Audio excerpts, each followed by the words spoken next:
Pakai tele Pak, DP dikit Pak. Tetap semangat ya. Pak izin Pak, DP. Berlino izin. Oke. Jalan lagi Pak, jalan Pak. Ini Pak. Jalan. Alhamdulillah. Bagi Pak. Sama tangannya Pak. Mobil belakang, mobil belakang. Ya, sini ketemu lagi kita Pak. Kapan di sini? Ngikutin gua terus Pak ya.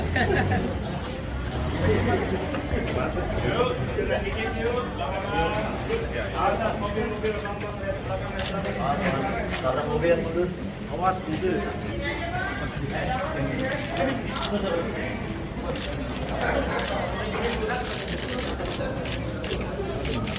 Ini Pak, kelas makanya. Oh, bentar Pak.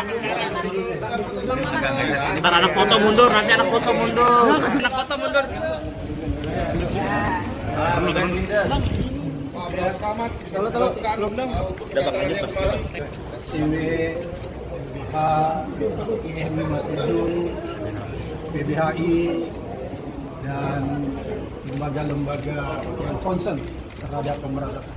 Maksud kedatangan kita pertama-tama kita melihat bahwa kasus Firly Bahuri ini sudah cukup lama, ya. Sudah menurut kita hari ini kalau nggak salah dia sudah memasuki hari ke-100 ya. Pasca ditetapkannya jadi TSK. Oleh karena itu kita melihat kasus ini kelihatannya berjalan di tempat.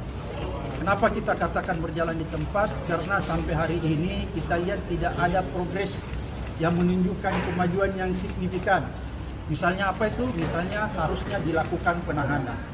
Kenapa harus dilakukan penahanan? Karena kejahatan Firly ya, yang telah ditetapkan oleh kepolisian itu termasuk kategori kejahatan yang memenuhi syarat untuk dilakukan penahanan ya.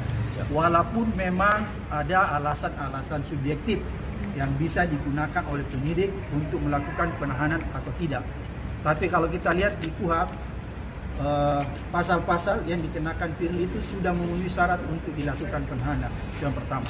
Kemudian yang kedua, kalau kita berkaca dari asas hukum equality before the law, maka ini menjadi sebuah keharusan. Firly harus ditahan. Kenapa harus ditahan? Agar supaya masyarakat melihat bahwa equality before the law itu memang diterapkan. Semua orang sama kedudukannya di depan hukum. Karena konsekuensinya kalau Firly tidak ditahan, maka masyarakat akan punya kepercayaan yang kurang terhadap penegakan hukum. Mereka melihat kalau masyarakat biasa yang disidik oleh kepolisian itu cepat-cepat ditahan. Tapi kalau Firly Bahuri, dia mantan ketua KPK, itu diberikan privilege, keistimewaan, sehingga beliau tidak dilakukan penahanan. Ini bisa menimbulkan keresahan di tengah-tengah masyarakat dan juga bisa menimbulkan ketidakpercayaan masyarakat terhadap law enforcement, terhadap penegakan hukum.